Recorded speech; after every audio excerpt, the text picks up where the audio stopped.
사람들이 처음 교회에 나가게 된 동기는 참 다양할 거라고 생각합니다. 어릴 적부터 부모님의 선택에 의해 교회를 다니기 시작한 분, 가족이나 친구의 성화에 못 이겨서 교회를 나오게 된 분, 외로워서 나오신 분, 마음의 수양이나 좀 더 나은 삶을 위해서 나오게 된 분, 또 자녀 때문에, 자녀 교육 때문에 또 나쁜 습관을 고치거나 죄의식을 해결하기 위해 교회를 다니는 분, 아니면은 진리에 대한 탐구에 의해 나오게 된 분, 이렇듯 처음 교회에 다니게 된 동기나 또 교회에 기대하는 것은 참 다양합니다. 근데 그렇게 교회 생활을 시작하면서 복음을 듣고 예수님을 인격적으로 영접하고 나면 비로소 신앙생활이 시작됩니다. 그리고 영적인 일, 또 신앙적인 일에 관심이 생기고 정말 잘 믿고 싶고 좋은 믿음의 열매를 맺고 싶어 한다라는 것이죠. 그래서 하나님에게 인정받는 삶을 살고 싶고 하나님 말씀대로 살고 싶어 합니다. 그런데 어떻습니까, 여러분? 그게 원하는 것처럼 그렇게 잘 되지 않는다라는 것이죠. 만일 열매를 맺지 않는 나무를 하나님이 제하신다면 나는 괜찮을 것이라는 자신이 없습니다. 그냥 교회만 다닐 때는 그런 두려움이나 자책, 아쉬움조차 없었는데 잘해보고 싶은 마음이 생기고 난 후에는 절대로 제대로 할 수 없을 것 같은 두려움이 생기고 열매를 맺고 있느냐는 질문을 대할 때마다 위축이 된다라는 것이죠. 그래서 오늘 본문 말씀과 같은 구절들이 때로는 상당히 부담스럽게 느껴지기도 합니다. 여러분, 오늘 본문 말씀은 우리가 잘 알고 있는 포도나무 비유입니다. 이 비유를 보면 농부가 계시고 나무가 있고 가지가 있습니다. 하나님은 농부가 되시고 예수님은 포도나무가 되시고 예수를 믿고 따르는 우리는 가지가 된다라는 것이에요. 그런데 농부는 그 나무를 향해 한 가지 기대를 가집니다. 그 기대는 바로 열매를 맺는 것이죠. 풍성한 열매, 많은 열매를 맺는 겁니다. 마찬가지로 하나님이 우리 삶을 향한 뜻, 우리의 삶에 가장 원하시는 것은 뭐냐면 그것은 열매를 맺는 것일 겁니다. 그러나 열매를 맺는 일에 있어서 반드시 우리가 기억해야 하는 중요한 한 가지 사실이 있다라는 것이죠. 여러분, 열매는 어디에 맺힙니까? 어디에 열립니까? 가지 끝에 열립니다. 그래서 우리의 관심은 어디에 있냐면 열매가 맺히는 가지 끝에 있다라는 것이죠. 가지 끝을 만지고 가지 끝을 깨끗하게 하고 가지 끝에 우리의 모든 역량을 집중합니다. 그런데 아이러니한 것은 그러면 그럴수록 탈진한다라는 것이에요. 메말라 간다라는 것이죠. 여러분, 교회에서 많은 일을 하면 할수록 전도를 하고 봉사를 하고 헌신을 하고 또 교회가 많은 일들을 또 하면 할수록 재미있는 현상은 뭐냐면 탈진해 간다는 겁니다. 기쁨이 사라지고 즐거움이 사라져가고 메말라 간다라는 것이죠. 왜 그럴까요? 열매는 분명히 가지 끝에 맺힙니다. 그러나 가지가 열매를 맺기 위해 애쓰고 수고하고 또 집중해야 하는 것은 열매가 맺히는 가지 끝이 아니라 정반대 부분이 가지가 나무에 붙어 있는 부분이다라는 것이죠. 거기에 집중하면 탈진하지 않고 열매를 맺을 수 있다라는 것이에요. 누가복음 13장 6절에서 9절에 보면 한 사람이 자기 포도원에 무화과 나무를 심습니다. 그리고는 3년 동안 매년 그 무화과 나무에서 열매 맺기를 고대하고 포도원에 갑니다. 그러나 열매를 하나도 얻을 수 없었어요. 그러자 주인이 내가 이 열매 맺지 못하는 나무는 찍어버리겠다라고 결정을 해요. 그런데 그때 포도원 지기가 주인을 막아섭니다. 주인님, 저에게 1년만 더 기회를 주십시오. 내가 더 애쓰고 수고하겠습니다 라고 말합니다. 그러면서 이때 포도원 지기가 해결책을 제시하는데 그 해결책은 두 가지입니다. 첫 번째는 주인님, 내가 이 나무를 두루두루 깊이 파겠습니다. 이 나무 주위를 두루두루 깊이 파겠습니다 라는 것이고, 두 번째는 내가 거름을 더 주겠습니다 라는 겁니다. 여러분, 열매는 가지 끝에 맺히지만 그 포도원 지기가 집중한 것은 그 가지 끝과 정반대 부분인 뿌리 부분이다라는 것이죠.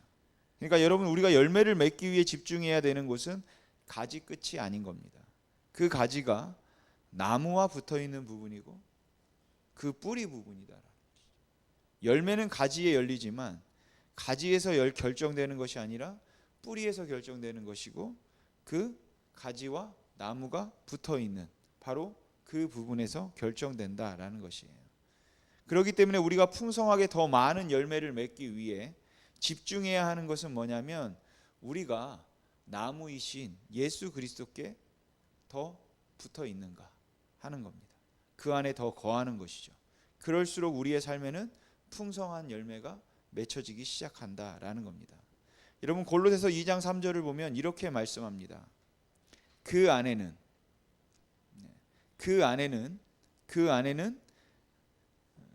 예수 그리스도겠죠. 예수 그리스도 안에는 지혜와 지식의 모든 보화가 감추어져 있다. 여러분, 우리가 일상생활에서 무언가를 할 때, 또 무언가를 계획하고 시도하려고 할 때 우리는 지혜가 필요하고 지식이 필요할 겁니다. 그런데 그 내게 필요한 지혜, 그 모든 보화는 어디에 있습니까? 바로 예수 그리스도 안에 있다라는 것이에요. 여러분, 시편 16편 11절 말씀이 뭔지 아십니까? 시편 16편 11절을 보면, 주께서 생명의 길을 내게 보이시리니 주의 앞에는 충만한 기쁨이 있고 주의 오른쪽에는 영원한 즐거움이 있다 라고 말씀합니다. 우리로 하여금 힘을 얻게 하는 것은 기쁨일 겁니다. 그래서 어떤 일을 할 때 기쁘면 힘들지 않습니다. 그러나 기쁨이 사라지면 같은 일임에도 불구하고 하기 싫고 짜증납니다. 그런데 그 기쁨이 어디 있다고 말하고 있는 겁니까? 주의 보좌 앞에 충만한 기쁨이 있고 주의 오른편에 영원한 기쁨이 있다, 영원한 즐거움이 있다라는 것이. 그러니까 내게 필요한 지혜와 지식과 기쁨과 즐거움, 이게 다 어디에 있습니까? 우리 주 예수 그리스도에게 있다라는 것이죠. 또한 요한복음 1장 4절은 이렇게 말씀합니다. 그 안에 생명이 있다. 이 말씀은 내게 필요한 생명, 정말 오늘 내가 살아갈 때, 하루를 살아갈 때 필요한 그 생명의 근원이 다른 곳에 있는 것이 아니라 바로 우리 주 예수 그리스도 안에 있다라고 말하는 것이에요. 그리고 그 예수 그리스도께서 빛이 되신다라는 겁니다. 그러니까 내게 필요한 그 빛도 예수 그리스도 안에 있다라는 것이에요. 또한 요한복음 14장 6절은 이렇게 말씀합니다. 내가 곧 길이요 진리요 생명이다. 그러니까 예수 그리스도가 우리가 갈 길이라는 것이에요. 그래서 내게 필요한 오늘 하루를 살아가야 할 그 생명, 또 그 길, 그리고 그로 인한 소망, 다 예수 그리스도이신 것입니다. 그러니까 내가 예수 그리스도 안에 거하면 거할수록, 예수 그리스도를 붙잡으면 붙잡을수록 나의 삶은 열매가 맺히기 시작하는 것이고, 빛 가운데 거하기 시작하는 것이고, 소망이 넘치기 시작하고 생명이 넘치기 시작하는 것입니다. 그러나 열매를 맺기 위해 예수 그리스도가 아니라, 뿌리가 아니라, 나무가 아니라 그 열매에 집중할수록, 그 가지 끝에 집중하면 집중할수록 너무 아이러니하게 탈진하고 메말라 간다라는 것이죠. 여러분, 개인이 됐든 사역자가 됐든 선교사가 됐든 또 교회가 됐든 많은 일을 할 때 아이러니한 것은 게으르기 때문에 메마르지 않는다는 것입니다. 반대로 너무 노력하기 때문에 메마르는 것입니다. 주님 앞에 머무는 시간이 적고 밖으로 활동하는 시간이 많아질수록 위험합니다. 그럴 때마다 우리는 멈출 수 있어야 되는 것이에요. 그리고 그리스도 안에 거하기 시작해야 합니다. 왜냐하면 우리를 부요하게 하는 것은 그 그리스도의 부요함이고, 우리를 풍성하게 하는 것도 그리스도의 풍성함이기 때문이에요. 여러분이 선한 열매, 풍성한 열매를 많이 맺길 바라신다면 여러분, 가끔 멈출 줄 알아야 합니다. 그렇게 멈추시고 내가 그리스도 안에 머물러 있는지, 그리스도에게 잘 붙어 있는지 여러분 잘 살펴봐야 하는 것이에요. 그러면서 잠잠히 하나님의 깨닫게 하심을 기다리고 하나님의 은혜를 기다릴 때 하나님의 그 깨달음, 내적인 음성이 들리고 또 은혜가 임하기 시작하는 것입니다. 그러면 우리 안에 여러분 힘이 생긴다라는 것이죠. 여러분, 하나님께서는 우리에게 때로는 폭풍처럼, 때로는 지진처럼 큰 일들을 통해서 깨닫게 하실 때도 있습니다. 그러나 하나님께서 우리에게 엘리야가 이세벨을 피해 호렙산으로 도망했을 때처럼 세미한 소리 가운데 말씀하시기도 하신다라는 것이죠. 작은 사건, 스쳐가는 말들, 그런 것들을 통해서도 깨닫게 하십니다. 그래서 집중하지 않으면 그 작은 것을 우리가 캐치하지 못할 때가 많다라는 것이죠. 그러나 그것을 우리가 캐치하기 시작하면 그 자금 안에도 하나님의 은혜를 체험하게 되고, 그러면 우리의 삶은 생명이 가득하기 시작하고 소망이 가득하기 시작한다라는 것이에요.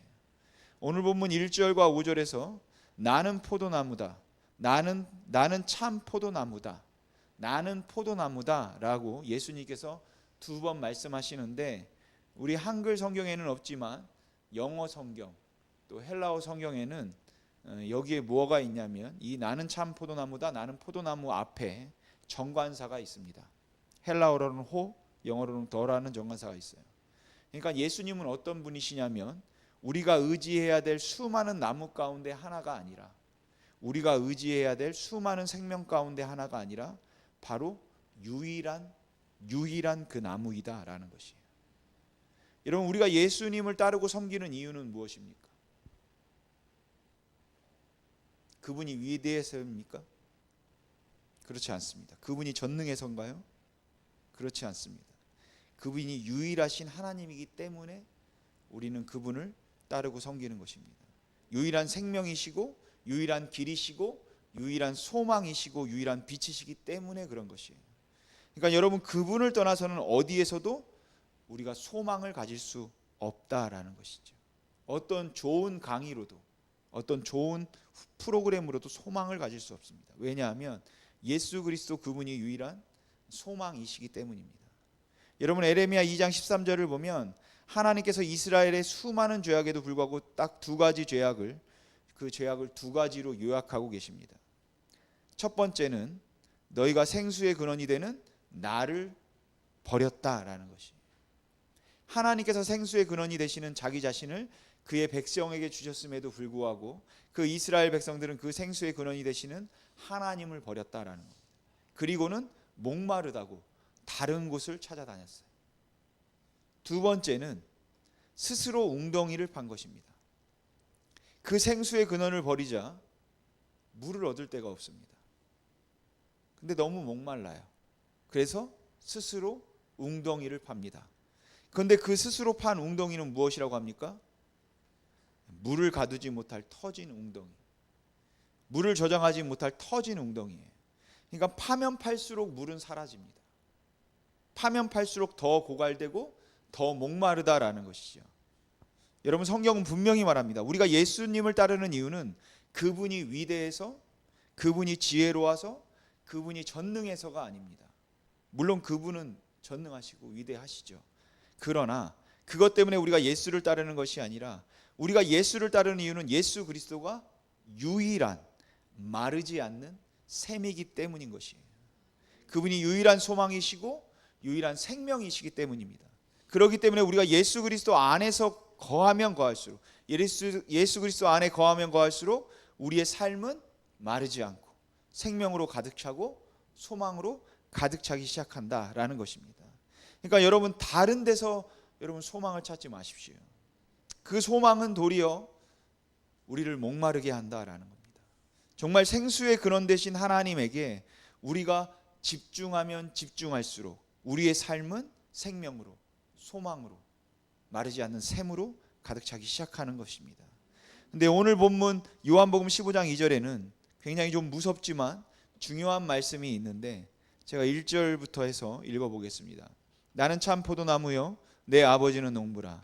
물은 내게 붙어 있어 열매를 맺지 아니하는 가지는 아버지께서 그것을 제거해 버리신다 라고 하십니다.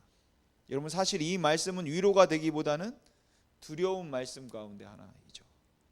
누구도 자신이 없는 이 말씀 앞에 자신이 없습니다. 그래서 우리가 열매를 맺으려고 집중하는지도 모르겠습니다. 그런데 여러분, 이 말씀은 사실이지만 사실 이 말씀의 헬라어 원문은 다르게 번역할 수도 있습니다. 이 요한복음 15장 2절에 제거해 버리다로 번역된 헬라어는 아이로라는 단어입니다. 그리고 이 아이로라는 단어는 신약성경에 약 101번 기록되었습니다. 근데 101번 아이로라는 단어가 기록되었는데 그 101번 중에 빼앗다, 제거하다로 번역된 것보다 더 많이 번역된 게 있습니다. 그것은 잡아 들어 올리다입니다. 그래서 우리가 하나님께 손을 들어 올려 찬양한다 할 때도 이 손을 들어 올린다를 헬라어로 아이로라는 단어를 씁니다. 그러니까 이 아이로라는 단어는 제거하다, 빼앗다라는 뜻도 있지만 사실 더 많이 쓰는 뜻은 들어 올리다, 잡아 들어 올리다입니다. 여러분, 농부가 포도나무를 키울 때 보면 가지치기를 합니다.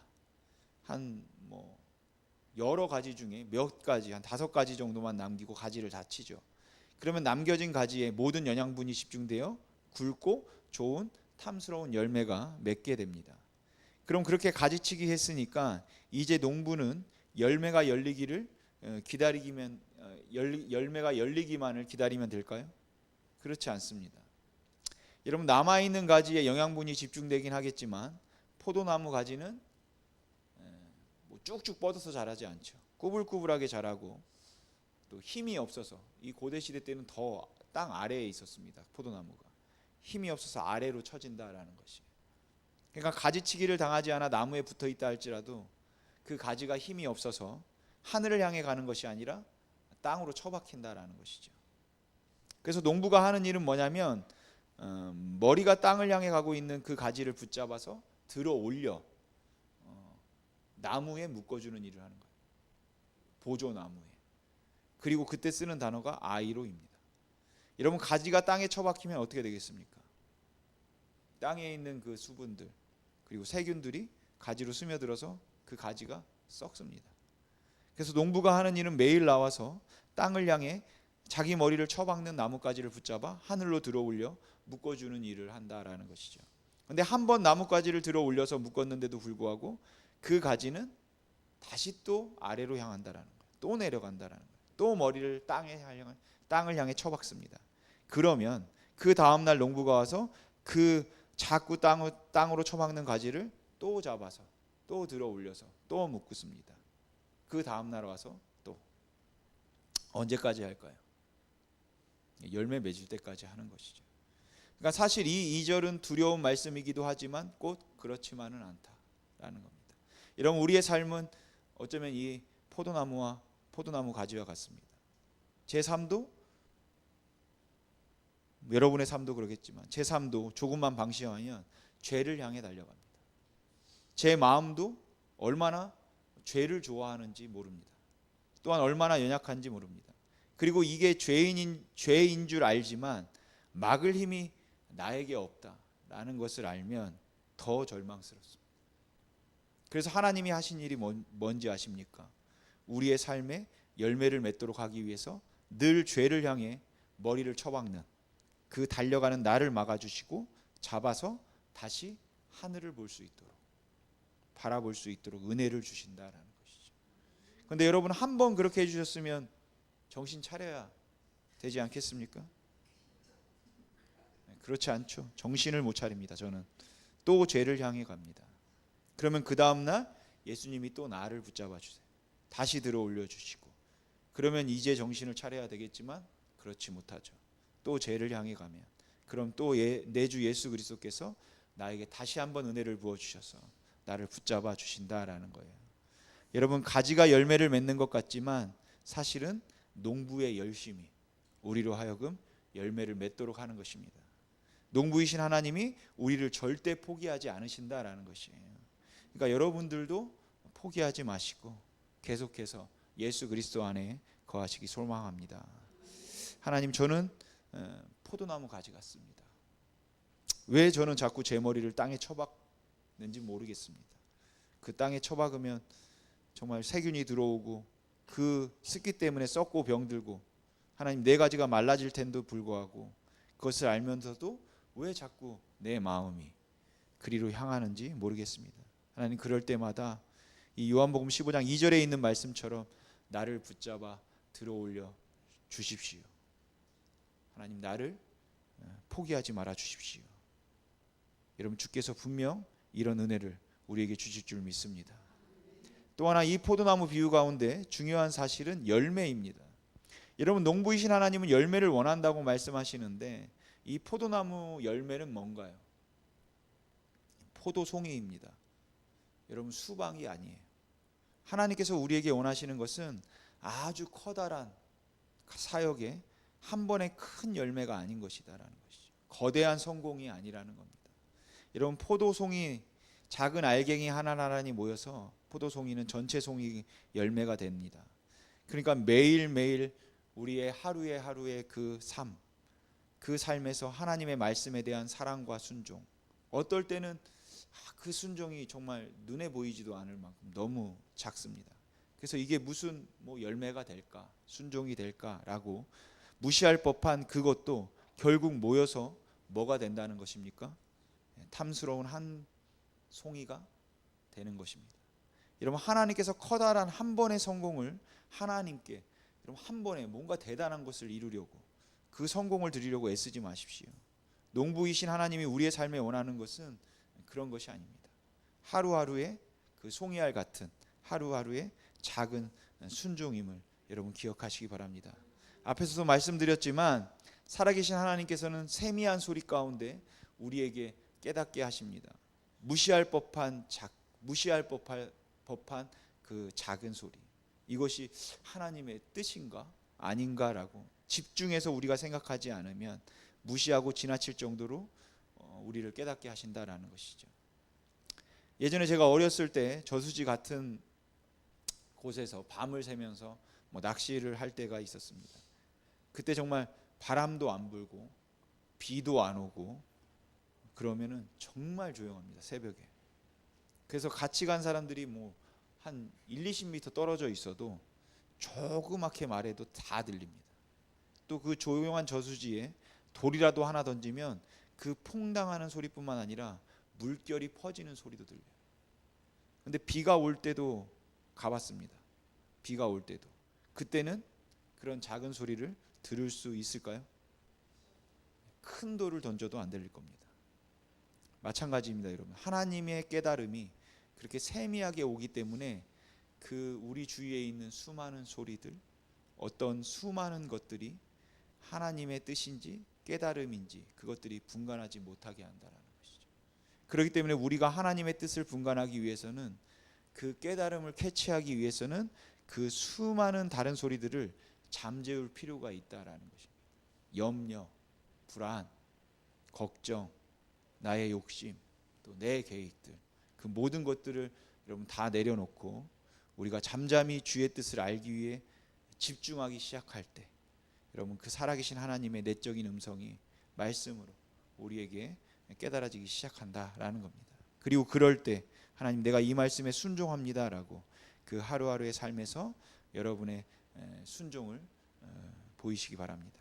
그러면 작은 포도송이 알이 열리기 시작한다라는 겁니다. 그래서 결국 나의 삶에 나는 그렇게 의도하진 않았지만 그 매일매일마다의 작은 순종 하나하나가 모여서 결국 여러분 탐스러운 하나의 큰 포도송이가 될 줄로 믿습니다.